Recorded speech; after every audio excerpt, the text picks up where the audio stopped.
Naš projekt, kot že samo ime pove, Očistimo Slovenijo papirnatih računov, se je ukvarjal predvsem z ozaveščanjem ljudi, se pravi tako staršev na eni strani kot na drugi strani zavodov, da bi v čim večjem številu prešli na izdajanje in prejemanje e-računov.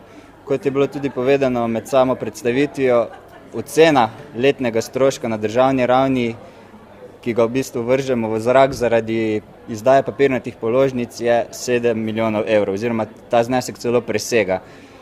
Lahko si samo zamislite, kaj bi s tem denarjem lahko naredili, predvsem za otroke v vrtcih, zavodih in tudi v srednji šoli. Drugi vidik je pa seveda tudi ekološki, manj papirja, tudi nam bo tudi narava za to hvaležna. Glavni dosežek, dva bi izpostavil. Eden je ta, da se k našemu projektu pridružilo več kot 20 zavodov, vrtcev, osnovnih šol, pa tudi srednjih šol in celo šolskih centrov. Drugi je pa ta, da smo število prejemnikov e-računov se je povečalo za 38%. To je šele začetek, verjamemo, da v prihodnje bo ta številka še samo rasla.